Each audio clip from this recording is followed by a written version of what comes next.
નમસ્કાર, સ્વાગત છે આપનું કરંટ ટોપિકમાં. અને કરંટ ટોપિકમાં આજે વાત કરીશું ગુજરાતની. આમ તો જોઈએ તો ભારત તમામ મોરચે નંબર 1 છે અને એમાં બાકી રહેતું એમ તેમ વસ્તી ક્ષેત્રે પણ હવે ભારત નંબર 1 બન્યું છે. ચીનને પછાડ્યું છે અને સૌથી વધુ વસ્તી ધરાવતો દેશ બન્યો છે. એને લઈને હવે આંકડા એ પણ આવી રહ્યા છે ક્યાંક છૂટાછવાયા કે ભાઈ અલગ અલગ રાજ્યોમાં વસ્તી કેટલી છે.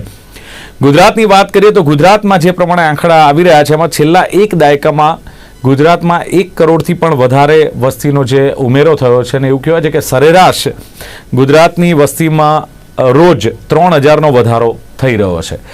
ખાસ 2011ની વસ્તી ગણતરી પ્રમાણે રાજ્યમાં 6.04 કરોડની વસ્તી હતી અને 2022નો જે અંદાજ છે પ્રમાણે કુલ વસ્તી હવે 7.06 કરોડથી ઉપર માનવામાં આવી રહ્યું છે. અને મહિલાઓ અને પુરુષ તો એમાં અંદાજે રાજ્યમાં મહિલાઓની વસ્તી જોઈએ તો 3.36 કરોડ અને પુરુષોની વસ્તી 3.70 કરોડની અંદાજવામાં આવે છે.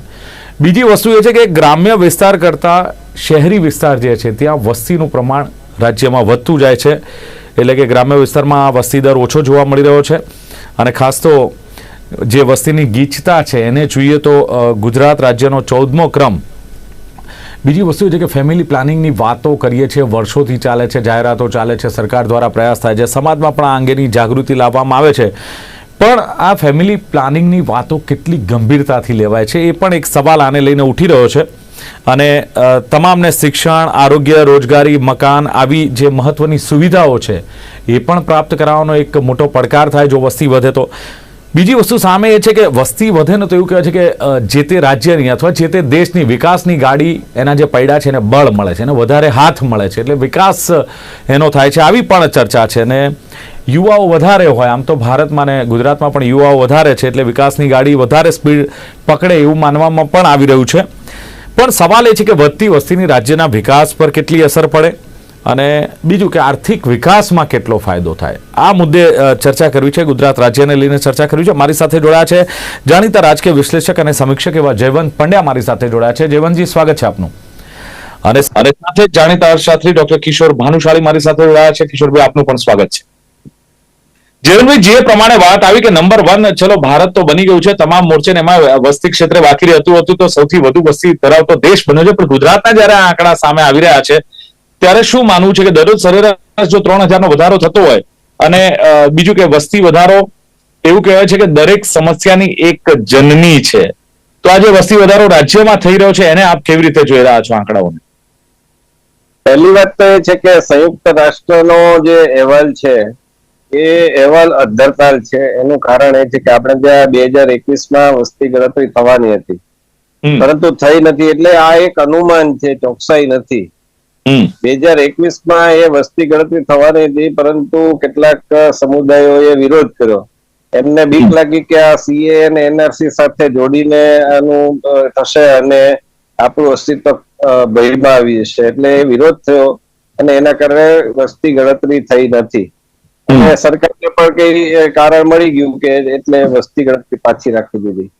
બિહારમાં વસ્તી ગણતરી જાતિની રીતે થઈ છે અને એમાં એક ચોંકાવનારી બાબત એવી આવી છે કે 40 પરિવારની મહિલાઓએ પોતાના પતિ તરીકે રૂપચંદને ગણાવ્યો છે.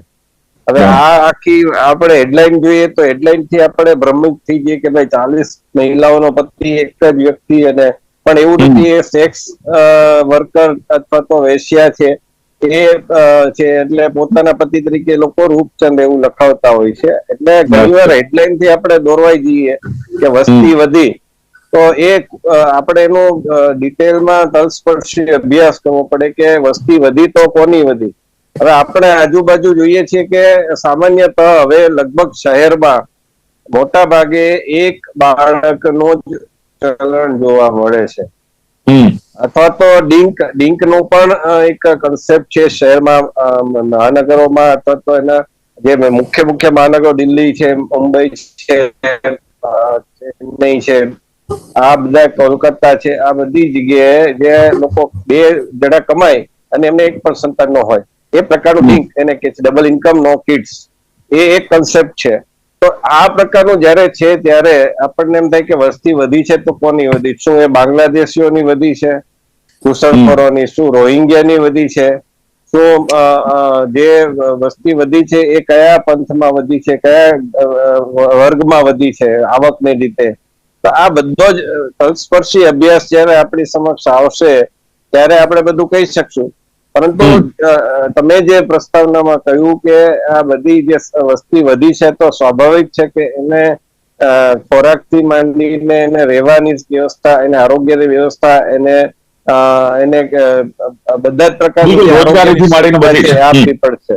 તો એ મોટો મોટો પ્રશ્ન છે, આવનારા સમયમાં આપણી સમક્ષ વિકરાળ બનીને ઉભો થવાનો છે. જોકે ભારત પાસે જો સૂઝબૂછ ધરાવવામાં આવે તો કોરોના કાળમાં પણ આપણે એટલી બધી વસ્તી હતી ને એવો પ્રશ્ન થતો હતો કે આટલી વસ્તીને આ ગતિએ આપણે કોરોના રસી ક્યારે આપી શકશું. પરંતુ આપણે મોટા ભાગે ઘણા બધા નથી પણ લીધી હજી સુધી, અને એ લોકો એવું નથી કે મરી જ ગયા છે, એ લોકો જીવતા છે. એટલે માત્ર કોરોનાની રસીના કારણે જ કોરોનાથી બચ્યા છે એવું નથી, પરંતુ ઘણા બધા અંશે આપણે ત્યાં 100 કરોડ ઉપર લોકોને આપણે રસી આપી શક્યા છીએ, 1 અબજથી વધુ. તો એ પણ એક આપણે ત્યાં ખૂબ મોટી સિદ્ધિ કહેવાય. તો મને લાગે છે કે આવનારા સમયમાં પણ જો સૂઝબૂછ ધરાવતું નેતૃત્વ હશે તો આવનારા સમયમાં આ જે વસ્તી વધી છે એનો જે આપણે તમે પ્રસ્તાવનામાં કહ્યું કે ભાઈ એનો પણ લાભ થતો હોય છે. અત્યારે મેન્યુફેક્ચરિંગ ઘણી બધી ઇન્ડસ્ટ્રી આપણે ત્યાં ભારતમાં આવી રહી છે, તો એ બધામાં જરૂર પડવાની છે, સારી ટેલેન્ટની જરૂર પડવાની છે. અને એનો જો ઉપયોગ થશે તો ભારત છે મોટું બજાર તો બનશે, પરંતુ સાથે સાથે ઔદ્યોગિક રીતે પણ ઘણી બધી રીતે આગળ વધશે એવું મને લાગે છે. ચલો, એટલે આપ બરાબર છે, વિકાસની દ્રષ્ટિએ પણ જોઈ રહ્યા છો, પરંતુ જે પ્રમાણે ચર્ચા અત્યારે ચાલી રહી છે ત્યારે કિશોરભાઈ, છેલ્લા 1 દાયકાથી ગુજરાતની વસ્તુમાં 1 કરોડથી વધારાનો ઉમેરો, સરેરાશ 3000નો ઉમેરો, આ જે આંકડા છે એને આપ કેવી રીતે જોઈ રહ્યા? જયવંતભાઈએ વાત કરી 2021માં વસ્તી ગણતરી થઈ હતી, આ તો અંદાજિત કદાચ આંકડા હોઈ શકે, પણ એક વસ્તુ તો છે, ભારતની વાત કરીએ કે ગુજરાતની વાત કરીએ, જો વસ્તી વધારો થાય છે તો કાં તો વિકાસની સીડી ચડવામાં આવે છે, કાં તો પછી ગળાનો ગાળિયો બને છે. આપ કેવી રીતે એક અર્થશાસ્ત્રી તરીકે જોઈ રહ્યા છો? દિલીપભાઈ, એક તો જે આંકડાની આપણે શરૂઆતમાં જે વાત કરી એ આંકડા પાછળનો એક બેઝ જોઈએ, અને એવો કોઈ ખાસ બેઝ નથી. અને જો તમે આંકડાના પ્રોજેક્શનની વાત કરો તો જુલાઈ 2020માં એક ટેકનિકલ ગ્રુપની અપોઇન્ટમેન્ટ થઈ હતી. એ લોકોએ ભારતના પોપ્યુલેશન પ્રોજેક્શનના આંકડા મૂક્યા છે. અને પ્રોજેક્શન કર્યું હતું 2011, કેમ કે 2011માં સેન્સસના આંકડા આવ્યા. 2011 થી લઈને 2036 સુધી રાજ્ય વાઇઝ, દેશ વાઇઝ, જેન્ડર વાઇઝ આખા પોપ્યુલેશનના પ્રોજેક્શન મૂકેલા છે. અને એનો આખો રિપોર્ટ જે national commission on population, ministry of health and family welfare દ્વારા બહાર પાડવામાં આવેલો. અને જો તમે ઇન્ડિયાના આંકડાની વાત કરો છો તો એના પ્રોજેક્શન પ્રમાણે 2023ના ભારતની વસ્તીનું પ્રોજેક્શન જે છે એ 137 કરોડ છે. બિલકુલ. અને એ બહુ સાયન્ટિફિક, કદાચ કોઈ રિપોર્ટનો ડિટેલમાં સ્ટડી કરો તો ખબર પડે કે બહુ સાયન્ટિફિકલી કામ પ્રોજેક્શન કરેલું છે. એટલે એના પ્રમાણે 137 કરોડ છે, 140 કરોડ નથી. એટલે ચાઇના કરતા આપણે આગળ નીકળી ગયા છે એવું છે નહીં. ક્લિયર કટ બોલવું પડે. બીજી વસ્તુ, વધતી વસ્તી અને એના જ રિપોર્ટમાંથી હું ગુજરાતના આંકડા જયારે હું શોધી રહ્યો હતો ત્યારે ગુજરાતનું 2023નું જે પ્રોજેક્શન છે એ છે 7 કરોડ અને 15 લાખ. 7 કરોડનું આજુબાજુનું પ્રોજેક્શન છે. 2011માં 6 કરોડ હતું, એટલે જે 1 કરોડનો વધારો થયો છે, 7 કરોડ એ માની લેવાય. પણ જ્યારે અને એ રીતે તમે જોવા જાવ તો ગુજરાતની વસ્તી, અને એ ખાલી એક યરનું પ્રોજેક્શન નથી હોતું, પણ તમે જો એને રૂરલ અર્બનની કમ્પેરિઝનની વાત કરતા હો તો 2011માં ગુજરાતની કુલ વસ્તીમાં પુરુષોની સંખ્યા જે 42% હતી, સોરી, પુરુષો 43% હતા અને ફિમેલ 41%ની આજુબાજુ આ જે બ્રેકઅપ હતું એ બ્રેકઅપ પણ over A period of time change થઈ રહ્યું છે. ઓકે, પણ મોસ્ટ ઇમ્પોર્ટન્ટ વસ્તુ છે કે જો તમે આ રીતે ગણતરી બતાવો છો તો 10 વર્ષમાં ગુજરાતની વસ્તીમાં 16% વધારો થયો, 16 થી 16.5%. એટલે સરેરાશ વર્ષે 1.6% વધારો થયો છે. જે એક સમય કદાચ ભારતની વસ્તીનો ગ્રોથ રેટ 2.4%ની આજુબાજુ હતો. એટલે જે રીતે વધવી જોઈએ એ વધારાના દરમાં ઘટાડો થયો છે. એક વસ્તુ નોંધવા જેવી છે. બીજું, એમાં જો તમે પોપ્યુલેશન ના સેક્સ રેશિયોની વાત કરો, જે કદાચ ગુજરાત માટે અને આપણા અત્યારના મુદ્દા માટે મહત્વનું છે, 2011માં ગુજરાતમાં સેક્સ રેશિયો 919 હતો. એટલે દર 1000 પુરુષોએ 919 મહિલાઓ હોય અને પ્રોજેક્શન પ્રમાણે અત્યારે આ આંકડો 903 ની આજુબાજુ હોવો જોઈએ અને 2036માં એ 900 પર પહોંચશે. એનો અચ્છા. મતલબ ગુજરાતમાં પણ સેક્સ રેશિયો બગડી રહ્યો છે, જે આગળ જતા કોઝ ઓફ કન્સર્ન એક મોટું થઈ શકે એવું છે. પોપ્યુલેશન ગ્રોથની જો વાત કરીએ, ગ્રોથ કે કઈ રીતે તમારું પોપ્યુલેશન વધે છે, તો 2011 થી 2015 ના ગાળામાં પોપ્યુલેશન, ગુજરાતની વાત કરું છું, ગુજરાતનું પોપ્યુલેશન 15% દરે વધવાનું પ્રોજેક્શન હતું 11 થી 15 ની વચ્ચે, કેમ કે વધ્યું હતું. 16 થી 20 ની વચ્ચે એનો વધારાનો દર 13% થઈ ગયો. એટલે તમે જો 21 થી 25 2021 થી 2025 નું ગણો તો 12% દરે વધવાનું છે. એટલે જો તમે પ્રોજેક્શનના આંકડાની કદાચ જુઓ તો ક્યાંક ને ક્યાંક તમને લાગે કે ભાઈ જેટલું આપણે વિચારીએ છીએ એટલો ગ્રોથ નથી પહેલી વસ્તુ તો. એટલે એને ધ્યાનમાં રાખવું પડે. બીજી વસ્તુ આવી, એને જ સંબંધે એક મોટું ઇમ્પોર્ટન્ટ સ્ટેટિસ્ટિક અમે અર્થશાસ્ત્રમાં વાપરીએ, એમાં વાપરીએ ક્રૂડ બર્થ રેટ. એ બર્થ રેટ કેટલો છે, તો ક્રૂડ બર્થ રેટ જેને ગણીએ, એ ક્રૂડ બર્થ રેટ 2011 થી માંડીને 31-35 સુધીના જે પ્રોજેક્શન છે એમાં બર્થ રેટ ઘટતો જાય છે. એટલે એક તરફ તમારો બર્થ રેટ ઘટી રહ્યો છે, એની કમ્પેરિઝનમાં તમારો ડેથ રેટ છે, ઓકે, એ વધી રહ્યો છે. અચ્છા, ડેથ રેટ વધી રહ્યો છે. હા, ક્રૂડ બર્થ રેટ છે એ 19.1 હતો 11 થી 15 ના પ્રોજેક્શન પ્રમાણે, એ ઘટીને 12.8 થવાનો છે. અને એની સામે ગુજરાતનો જે ડેથ રેટ છે એ 6.7 થી વધીને 31-35 સુધીમાં 7 પહોંચવાનું છે. એટલે એક તરફ બર્થ રેટ ઘટી રહ્યો છે, ડેથ રેટ વધી રહ્યો છે, એટલે ક્યાંક ને ક્યાંક ઓટોમેટિકલી પોપ્યુલેશન ઉપર કંટ્રોલ આવવાનું છે. એટલે એ બાય એ નેચરલ પાર્ટ છે. બીજું, જયારે તમે વાત કરો છો કે પોપ્યુલેશન સારું કે ખરાબ, કઈ કદાચ ભારત, અને ખરેખર કોઈ પણ ઇન્ટરનેશનલ સ્ટેટિસ્ટિક કે કોઈ પણ એવું નથી કીધું કે ઇન્ડિયા ચાઇના કરતા આગળ નીકળી ગયું છે. એવું કહેવામાં આવે છે કે આગળ નીકળી જશે. એટલે વસ્તીની દ્રષ્ટિએ હજુ નથી નીકળ્યું એમ આપનું માનવું છે? હા, નથી નીકળ્યું અને કોઈ રિપોર્ટે કીધું પણ નથી. રિપોર્ટે કીધું કે અઠવાડિયા પહેલા તો આ બધી જ ચર્ચા થઈ ગઈ કે ભારત નંબર 1 બની ગયું ને વસ્તીમાં. એ જ કહું છું. એક હોય છે કે આપણે વોટ્સએપ યુનિવર્સિટીની વાત કરીએ છીએ અને એક એ રિપોર્ટ જેને બહાર પાડ્યો હોય, રિપોર્ટ તમે વાંચો, એ લોકો કીધું કે ટૂંક સમયમાં ભારત ચાઇના કરતા આગળ નીકળી જશે.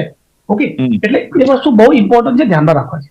બીજું, હવે કદાચ આપણે નંબર 1 બની જઈશું તો એને શું તમે ઉપલબ્ધિ ગણી શકવાના છો? એ કઈ ઉપલબ્ધિ નથી. અને એ જ વોટ્સએપ યુનિવર્સિટી કે છે, એ જ વોટ્સએપ યુનિવર્સિટીમાં હમણાં મને કોકનો મેસેજ આવ્યો ગઈકાલે, ઓકે, કે આ કોવિડના લોકડાઉન નું આઉટકમ છે. એટલે એ બધી વાતો છે. હકીકત એ છે કે તમારી પાસે આજે વસ્તી વધે છે, એને તમારે એસેટ ગણવી છે કે લાયબિલિટી ગણવી છે, મિલકત ગણો કે જવાબદારી ગણો. આજની તારીખમાં ભારત યંગેસ્ટ નેશન છે, ઇટ ઇઝ પ્રૂવડ. ઓકે, જે યંગ પોપ્યુલેશન છે આખા દુનિયા કરતા ભારતમાં સૌથી વધારે છે. પણ મુદ્દો એ આવ્યો કે એ યંગ પોપ્યુલેશન નું તમે કરો છો શું? હવે એ જે યંગ પોપ્યુલેશન આજે જે છે એ આવતા 25 વર્ષ પછી એજિંગ પોપ્યુલેશનમાં કન્વર્ટ થશે. જે પ્રોબ્લેમ આજે અમેરિકા, બ્રિટેન, એ લોકો ફેસ કરી રહ્યા છે, ઇન્ક્લુડિંગ જાપાન, એજિંગ પોપ્યુલેશન છે. તો આજે તમારું જે યંગ પોપ્યુલેશન છે, તમે જો એને આપણે ડેમોગ્રાફિક ડિવિડન્ડ જે ટર્મ યુઝ કરીએ, એને તમે પ્રોપરલી યુઝ નથી કરતા, તો એ તમારા માટે આવતા 25 વર્ષમાં બર્ડન થવાનું છે.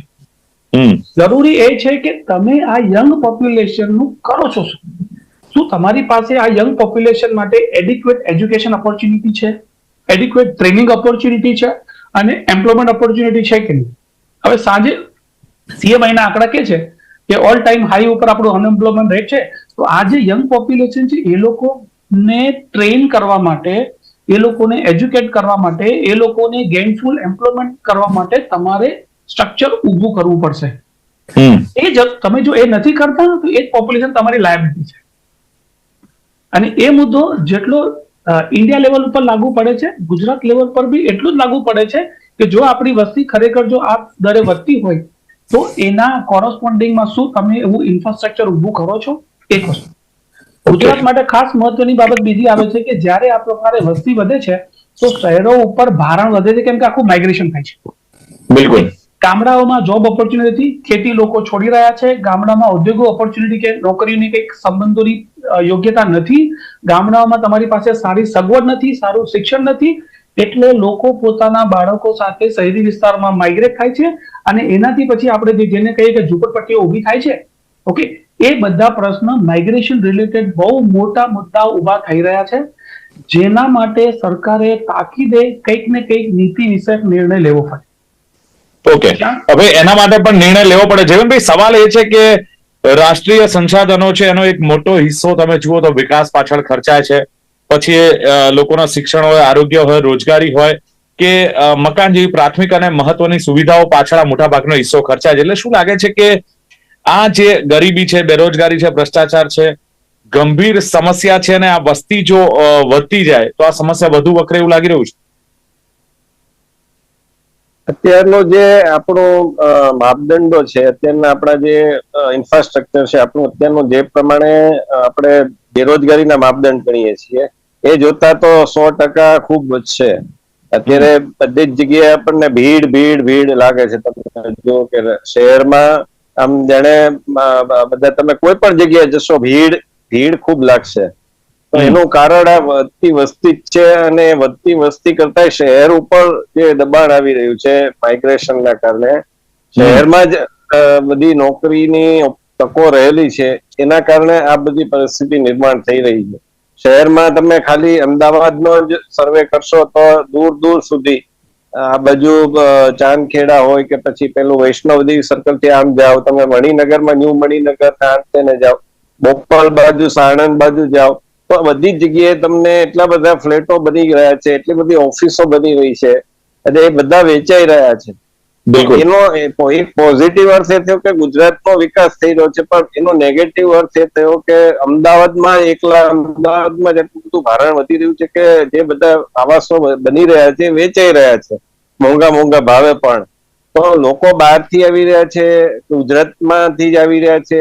આ બધો એક ચર્ચાનો વિષય છે કે આપણી ડેમોગ્રાફી છે ખરેખર ગુજરાતના લોકોની કારણે જ વસ્તી વધી છે કે કેમ? ફરી વાર હું કહું છું, કારણ કે ગુજરાતનું એટલું બધું માર્કેટિંગ પણ થઈ ગયું છે કે ઉત્તર પ્રદેશથી, બિહારથી, રાજસ્થાનથી, મધ્યપ્રદેશથી બધી જ જગ્યાએથી લોકો છે પોતાની આજીવિકા રળવા માટે અહીંયા આવી રહ્યા છે. બિલકુલ. જગનભાઈ, એક સામાજિક મુદ્દો પણ આપણે પૂછી લો આ સાથે કે ફેમિલી પ્લાનિંગની આપણે વાતો કરીએ છીએ, વર્ષોથી જાહેરાતો થાય છે, સમાજમાં પણ જાગૃતિ લાવવાના પ્રયત્ન થાય છે. શું આને ગંભીરતાથી લેવાય છે? કારણ કે એમાં સફળતા કેટલી મળી, બીજું આની પાછળ નિરક્ષરતા કેટલું જવાબદાર? ફેમિલી પ્લાનિંગ અંગેની ઘણા પરિવારોને કોઈ માહિતી જ નથી હોતી અથવા એને સિરિયસલી નથી લેતા. હા, એટલે સિરિયસલી નથી લેતા, બાકી બધાને બધી ખબર છે. આજના જમાનામાં આપણે માનવું કે કોઈને ખબર નથી એ વસ્તુ થોડી આપણે ગણાશે. પરંતુ પ્રશ્ન એ છે કે આનો અમલ કોણ નથી કરતું. આપણે આજુબાજુ મેં ફરી વાર કીધું, મેં મારી પહેલી ઓપનિંગ કોમેન્ટમાં જ કીધું કે આનો કોણ નથી અમલ કરતું એનો સર્વે કરવાની જરૂર છે. કયા આવકવાળા વર્ગમાં નથી થતો? કારણ કે મધ્યમ વર્ગમાં તો તમે મોટા ભાગે એક જ બાળક જોવા મળે છે. 2 બાળકનું કે એના ઉપરથી 3 બાળક, 4 બાળકનું કોઈ વિચારતું નથી. તો કોણ છે જે 4 પત્ની રાખે છે, એના 3-12 જેટલા સંતાનો કરે છે? આ બધું જ એક આવક વર્ગ વાળા. ઇન શોર્ટ, ચિંતા કરવા જેવી બાબત ખરી કે સમાજની રીતે કે કુટુંબની રીતે આપણે કહીએ ચલો સરકાર કે તંત્રને સાઈડમાં મૂકીએ, પણ એક સમાજમાં છું, એક ફેમિલીમાં છું, મારું એક ફેમિલી છે, આવનારા દિવસોમાં મારા બાળકો છે, એક ચિંતા જેવો વિષય ખરો કે ના બસ આમ ચાલે છે ને ચાલતું રહેવાનું છે? જો સામાન્ય સવાલ કરું તો ચિંતાનો 100% વિષય એટલા માટે છે કે જો વસ્તી વધશે એટલે એની સ્પર્ધા બધી જગ્યાએ વધવાની, બધી જગ્યાએ બધી સ્પર્ધા વધવાની. હમણાં તમે યમનમાં કે ક્યાંક એવા સમાચાર હતા કે ઈદ ઉપર પેલું વેચતા હતા, એમાં કેટલી બધી ધક્કામુક્કી થઈ ગઈ. તો વિચાર કરો કે જો ભારતમાં વસ્તી વધે છે તો એનો ભૂખમરો, એની જે આજીવિકાનો પ્રશ્ન છે, આ શિક્ષણના પ્રશ્નો છે, તો એ બધા જો ઉકેલી નહીં શકીએ આપણે તો એનો પછી આ બધા પ્રકારના અપરાધો વધવાના છે, ધક્કામુક્કી વધવાની છે. આ બધું જ કારણ કે આપણે ત્યાં પાછું મુખ્ય પ્રશ્ન તો એ જે છે કે સિવિક સેન્સ નથી આપણામાં મોટા ભાગમાં. સિવિક સેન્સ, લાઈનમાં ઉભા રહેવું, જે ટ્રાફિક છે લાઈનસર ચલાવો, આ બધી સિવિક સેન્સ નો તો અભાવ જ છે. તો જો આ બધું વધશે તો એને પડાપડી થશે, પડાપડીમાં પછી મારામારી થશે. આ બધા જ પ્રશ્નો છે આવવાના છે. અપરાધોની સંખ્યા વધતી જાય છે ધીમે ધીમે. અને Okay. સાથોસાથ મોબાઈલ છે, લોકોના હાથમાં રમકડું આવી ગયું છે, એટલે મોબાઈલ જોઈને વિકૃતિ વધી રહી છે. એટલે આ દરેક તમે જો કે હવે અપરાધોમાં ટુકડા કરી નાખવામાં આવે છે લાશના, એટલે એ જે એની જે ભીષણતા વધી છે યસ, એ ખૂબ ચિંતાદાયક છે કે માત્ર મારી નથી એટલે નાખતા. આપ કહી રહ્યા છે એ પ્રમાણે સમાજમાં એક ગંભીર ચિત્ર પણ ઊભું થઈ રહ્યું છે અને ક્યાંક વિકૃતિની પણ એક હદ વટાવી જાય એવા દ્રશ્યો જોવા મળી રહ્યા છે. ત્યારે કિશોરભાઈ, એક સવાલ એ છે કે બ્રેન ડ્રેન થઈ રહ્યું છે, ન માત્ર ભારતમાંથી પણ ગુજરાતની પણ વાત કરીએ તો જે પ્રમાણે ટેકનિકલી એક્સપર્ટ યુવાનો છે રાજ્ય છોડી રહ્યા છે, યુએસએ, અમેરિકા, કેનેડા જ્યારે જઈ રહ્યા છે. અને બીજી વસ્તુ એ કે આર્થિક રીતે સમૃદ્ધ લોકો જાય છે. ટેકનિકલી તો એ લોકો એક્સપર્ટ છે પણ આર્થિક રીતે સમૃદ્ધ છે. જો અહીંયા જે મૂડી રોકાણ કરે અથવા એ બ્રેન ડ્રેન ન થાય તો લાગે છે કે અહીં રોજગારીની તકો વધે. બીજું, ચીને એના જે વસ્તી વધારાનો છે એને ડાયવર્ટ સીધું કર્યું, એને ઇકોનોમીમાં ડેવલપમેન્ટ કર્યું ને એમાં કન્વર્ટ કર્યું. એ શક્યતા કેટલી રહે છે અને એનો ફાયદો જોઈ રહ્યા છે કે કેમ? દિલીપભાઈ, ભારત અત્યારે છે ને વિશ્વના 4 કે 4.5% જમીન ઉપર વસ્તીના 16% વિશ્વની વસ્તીને નિભાવી રહ્યું છે. ઓકે, એટલે એઝ સચ કદાચ તમે એક વખત વિચારો કે આજે જે લોકો ભારતમાંથી કેનેડા કે ઓસ્ટ્રેલિયા કે બીજા દેશોમાં કે ઇવન ગલ્ફ કન્ટ્રીઝમાં ગયા, એ લોકો જો ન ગયા હોય તો આજે ભારતની વસ્તી ક્યાંક જઈને પહોંચી હોત. ઓકે, એટલે ક્યાંક ને ક્યાંક એવું લાગે કે ભાઈ હા, તમે કેમ કે પેલું ગળો ભરાયેલો છે એટલે છલકાવાનો તો છે. હવે મુદ્દો એ છે કે તમારે કોને જવા દેવા છે. આજે એજ્યુકેટેડ લોકો, ભણેલા ગણેલા લોકો, એ લોકો કેમ જાય છે? કેમ કે અભણ હશે, ઓછું એજ્યુકેટેડ હશે, ઓછી આવક વાળો હશે તો એને અમેરિકાના વિઝા મળવાના જ નથી. કેમ કે અમેરિકા કે ઓસ્ટ્રેલિયા કે કેનેડાને ખબર છે કે અમને કેવા પ્રકારનું, કેમ કે એ લોકો આપણે કીધું એટલે એજિંગનો પ્રોબ્લેમ ફેસ કરે છે, એટલે એ લોકોના આર્થિક વિકાસ માટે એ લોકોને સારો મેન પાવર જોઈએ છે. એજ્યુકેટેડ લોકો જોઈએ, ભણેલા લોકો જોઈએ, સ્કિલ મેન પાવર જોઈએ. તો એ લોકો પોતાના વિઝા પોલિસી ને વિઝા નોર્મ એવા બનાવે છે કે આવા લોકો ત્યાં જઈ શકે છે. અને જેના કારણે આપણા ભારતીયો ઉપર એ લોકોનું અર્થતંત્ર ટકેલું છે. હવે જો ભારત વિચારે કે મારે આ મારું શું, હા, બ્રેન ડ્રેન નથી થવા દેવી, તો તમારે વિચારવું પડે કે જે સગવડો એ લોકોને કેનેડા કે ઓસ્ટ્રેલિયામાં મળવાની છે, પછી એ ભણતરની હોય, લિવિંગ સ્ટાઇલની હોય, લાઈફ સ્ટાઇલની હોય, આવકની હોય, શું આપણે એ લોકોને એવી સગવડો અહીંયા આપી શકીશું ખરા? ઓકે, આજનો યુવા ઓસ્ટ્રેલિયા કેનેડા જવાનું, તમે એમ ના કહી શકો કે તમે ઇન્ડિયન છો એટલે ભારતમાં રહો અને ભારતમાં પાછું એની પાછળનું કારણ પોપ્યુલેશન માની શકીએ આપણે, આ સગવડો નથી આપી શકતા. ના, સગવડો નથી આપી શકતા એટલે એ લોકો જાય છે. અને સગવડો નથી આપતા એનું કારણ એક તમે કહી શકો કે પોપ્યુલેશન એટલું બધું છે કે તમે સગવડ નથી આપી શકતા. ઓકે, હવે જો તમારે એ હોય તો તમારે આજની તારીખમાં કહું તો ગુજરાતમાં, બીજા દેશ રાજ્યોની ભૂલીએ, ગુજરાતમાં પોપ્યુલેશન કંટ્રોલ માટેની નીતિ શું છે કોને ખબર છે? અમુક વર્ષો પહેલા આઈ થિંક આપણા મુખ્યમંત્રીના સ્ટેટમેન્ટ આવ્યા હતા કે ભાઈ 2 થી વધારે બાળકો હોય એટલે લોકોને ઇલેક્શન નહીં લડવા દેવાનું, પંચાયતમાં ના જવાના, અમુક લોકોના ફોર્મ પણ રિજેક્ટ થયા હતા. એની બહાર આપણે કર્યું છે શું? બિલકુલ કશું નથી કરી રહ્યા. કશું નહીં. ઓકે, એટલે કાં તમે પેલું કંટ્રોલ કરવા માટે કંઈક પ્રયત્ન કરો, કાં પછી જેને તમે નથી કંટ્રોલ કરી શકતા કે નથી કરી શકતા તો જે છે એના માટે તમે કંઈક પ્લાનિંગ કરો.